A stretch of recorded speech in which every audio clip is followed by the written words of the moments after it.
நம்ம வீடு அப்படின்னு சொல்லிட்டு ஒரு ஃபீல் இருக்கும்ல, அத பத்தி சொல்லுங்க.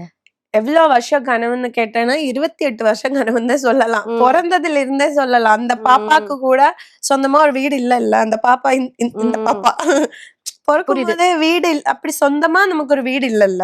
நாங்க வந்து சின்ன வயசு எங்க அம்மா சொல்லும், சின்ன வயசுல இருந்து நாங்க எப்படிப்பட்ட வீடுல இருந்திருக்கோம் அப்படின்னு எங்க அம்மா சொல்லும். அப்போ சின்ன வயசுல வந்துட்டு சொல்லும், இந்த சுத்தி தண்ணியா இருக்குமா, மழை பெஞ்சேன்னா தண்ணி வந்துருமா சுத்தி, அங்கெல்லாம் வயல்னு சொல்லுவேன். அவ சுத்தி தண்ணியா இருக்குமா, அந்த நடுவுலதான் ஒரு குட்டி வீடு இருக்கு, அங்கதான் நம்ம இருந்திருக்கு. அந்த டைம் நீ என்ன பண்ணுன்னா எழிஞ்சு போயிட்டு அந்த தண்ணியில விழுமோன்னு பயந்து உன்னை பாப்பேன். கீழே வேற மண்ணு, அந்த வீட்டு கீழே வேற மண்ணா இருக்கும். அப்படிப்பட்ட வீட்டுல கூட அப்போ எனக்கு ஞாபகம் இல்லை, எங்க அம்மா சொல்லிதான் அப்ப அப்படிப்பட்ட வீட்டுல கூட நம்ம இருந்திருக்கு.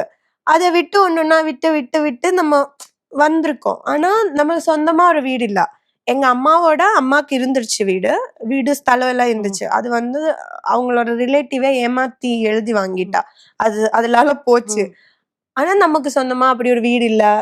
இப்ப எல்லாரும் அவங்கவங்க வீடு அப்படி பார்க்கும்போது, இல்லைன்னா செடி வைக்கணும், பூ வைக்கணும், அப்படியே என் அம்மா ரொம்ப ஆசைப்படும் போது, என்னோட ஆசை 28 வருஷம் தான். ஆனா 54 வருஷமா ஒருத்தவங்க இருக்கு இல்ல, என் அம்மா, என்னோட பாட்டி 75 வருஷமா அவங்களும் சொந்தமா ஒரு வீடு இல்லாம இருந்திருக்கா.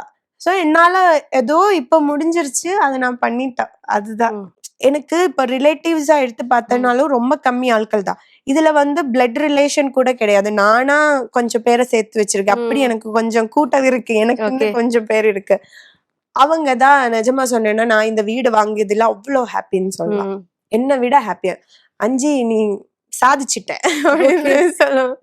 அந்த மாதிரி அவங்கதான் ரொம்ப ஹாப்பி. அது பார்க்கும்போது நான் ஹாப்பி. சூப்பர். என்னன்னா அந்த அது சொந்தமா அந்த வீட்டுல அந்த நைட்டு அன்னைக்கு அந்த நைட் தூங்கும் போது ஒண்ணு இருக்குல்ல, அது ஒரு பெரிய ஃபீல். ஏன்னா நம்ம எங்க இருந்தாலும் என்னவா இருந்தாலும் அந்த நைட்டு வந்து நம்ம வீட்டுல தூங்குற மாதிரி ஒரு சுகம் உலகத்துல கிடைக்காது.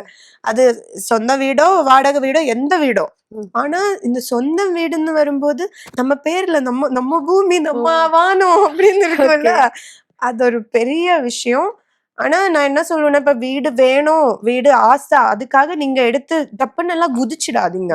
கொஞ்சம் யோசிச்சு நிதானமா அதுக்காக நம்மளால எல்லாமே கட்டி முடிக்க முடியும் அப்படி எல்லாமே மைண்ட் ப்ரிப்பேர் ஆகி நம்ம அதுக்கெல்லாம் சேர்த்து வச்சுதான் எடுத்து குதிக்கணும்னு சொல்லுவேன். மெதுவா போதும். சூப்பர்.